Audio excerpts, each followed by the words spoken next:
Siafo na eba no. Busia ni tutu aka o munsem. Wakuno twitwa no sapoma.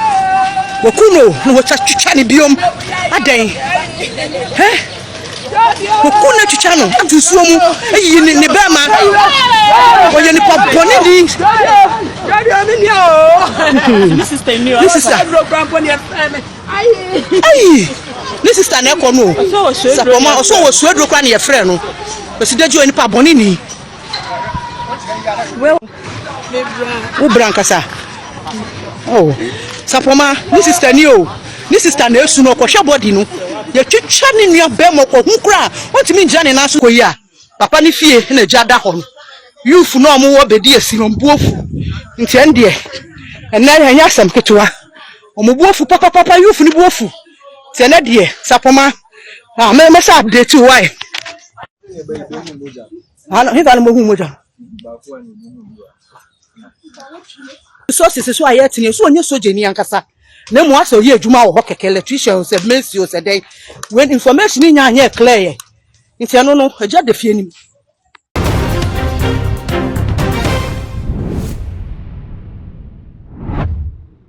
abusia enra na se ukopie mu ewo ehia yeboa na akwakoye abrehosam ye pa ede ama wo manfo a ewo ho ene se ni nyina ne abrante bi a ye fe ne se Samuel yeboa ya abusia ya body to amano ewu na anso ho ya san atwitwa ne body parts ni bi ede afiri ho abusia e kamia ye se yeyi ni bema yeyi ne nsa yeyi ne honam akwa ne bebre na ena ede afiri ho ya akwakoye abrehosam pa ede ama wo manfo a wo wo ehia yeboa na abusia ensam nyina atwemu se Samuel yeboa yi eye abrante bi a wo nkran ha na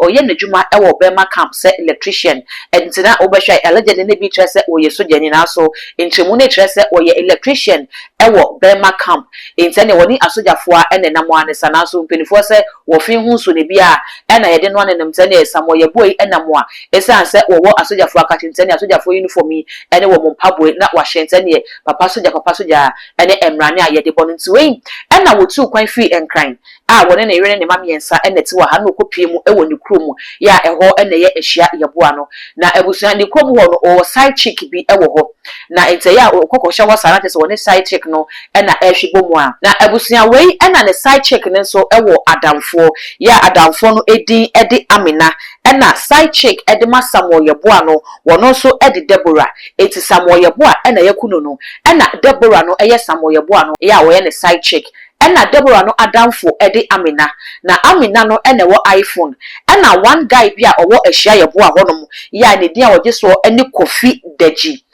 Deji no eye obi ase odele phones ne phones accessories ne ade eti we na Amina ne yese ne iPhone ekita no ekomode no eti wo masika ekita na ekomode ne sa ena oda ne phone no ede ma Kofi Deji se ebe ya on the ton phones nti won koton ne iPhone no emfa ma no neja won fa ne sika emre no eno ena Kofi nso eje phone no ebusia wo je phone na woma hwa phone emma be na wotwemienu kobosome phone emma sika ma eti we ena Samuel yeboa yesan se wo bema camp na owo asojafo nche no ne asojafo ne namu nti ne okokrom a papa soja nti ne Amina de asem no kodan Deborah se ne Deborah ene ne boyfriend Samuel yeboa yi enkasa ne won fa ne soja skills ne kakra no enkokuru na Kofi na won fa nje ne sika emfa ma no tebuso mo ko ho be ye mprenu no ne press aso ne sika no emma nti wo sai call na no ye ena ne girlfriend Deborah ne ka che ne se oh papa madam fifu ya me ka che o se boy ya ba beje se wo kwa koton de abai ya hwa sika no emma no se oh what sesen say data branch no sane mbese mi enko ne ja abrante pa wo fa no sojafo atade bi no wo hyeye ena ne girlfriend kan ho na ndamfo me nso ka ho ena wo mkopie mu ewo Kofi Deji ne fie etebuso mkopie mu ewo ho ne kokoye anobaba ye ewo Kofi Deji no ene Samuel yeboa ene emma ne mienu entem na we na Kofi Deji ne papa ene ne maame nso ewo fie ho etebusia anobaba ne kwosona kasa akwakoye abufuo no ena nchemu no etrese Kofi Deji no ne papa epie fie de mu baaye krache men kan tro se bi fie ha ensi ha bi rete se obehwe no wo medi kan akofie ho papa no ho wakoto papa ne den pen ama papa no ama wo mo wo ne se mo mu mafie ho ebiem e na mo san ekoye so wo mo kwa akodan ka no enti papa ne de abufuo ru adem ko fatu ene pepepe dimakum na abrante no eda fom emayiwa mienu eje se ane ene wo mo de wo ho eka nwura no mu dwane ye na busua awasam ne se be na wotwe mienu asam no esiye no na afei body no yenhu be ma kofi de gina enam no so ma asam oyebo a akwakọ hia na kwanhia wo no wo no so yenhwe na yenhu no ena kwemofo se daabi abusuafo ne yebusuan yenhu no ene na aha ene yete se woni emai eko ene ne omkọbọ na nanu amanye na ewo se yekokoye amamre ene omkoye amamre ewo nsuo bi a ewo krom ha nsuo no so eben kofi de gine ne papa efie etse de abusuan omkoye amamre ne amanye nyina ewo nsuo no ho no ena odom akwaya adom na oyi papa no edi free nsuo nim ebaaye na wobi a eyetuo ene kasa no ema ne hwere ne nkwa no wo baaye no na afei ne body parts ne bo ho abusuan ye twitwa edi afiri ho ene ne bema eni ho ne nsa ni ho ne nan ba bi ni ho kyese ye twitwa ne se basa edi aba kyese infoni no ano ehyiye pa na kromo hofo ehu asem no ne se ne enchemu no esitie no na afei wo mo abonyanya sapoyo wode na kotu abefu bi mu wode ni tunsuo mu na nsuo na abaye den aba abefu ni sapoma enya sem kito ha menya enya yize obi a akwa body ni obi a akwa hwe body ni bi asa asa na die sapoyo asema ba ahia yebo a so hwe husie ye ekoyi a papa ni fie na jada ho no youth no mo wo bedi asirombuofu ntiende ena enya sem kito omobuofu papa youth ni buofu tiene die sapoma me sa update why ana hiva no mohu moja sapoma eja da fie nim o self contained se 4 bedroom eja dem ba ko so wa ha no so eja dem ena o mo kitchen so na ehye no nti de me fo we ni na ne de fie nim nyina ne de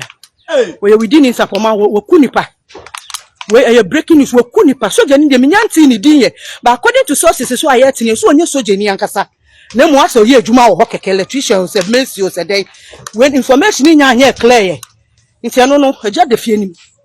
busuafo na eba no busuan ni tutu aka o mu nsem we kunna twitwa no sapoma we kunno no we twitwa ni biom aden Kokuna chichano atusuo mu eyi ni bema oye ni pa boni di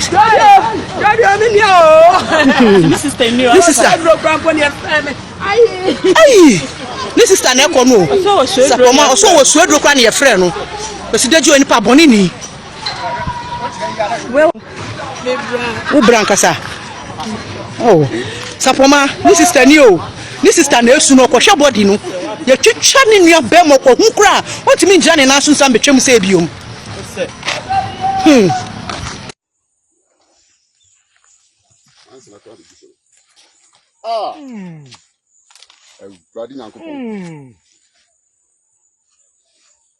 Ensabusia sene kromu hofo esi eje ensam no efaaye eno ena yakwa akohwa na sabre so de kofi dagina enam no so ema abrante Samuel yebo akwakohye na kwanhye wo no ne papa kyerɛ sɛ apolice fo ko no kyerɛ sɛ eye no korɛ sɛ asebisa esie na ne ba no enye wo no papa na tutu no sene wo kana ebusua ne entia na wo mo kyerɛ sɛ papa na tutu no sɛ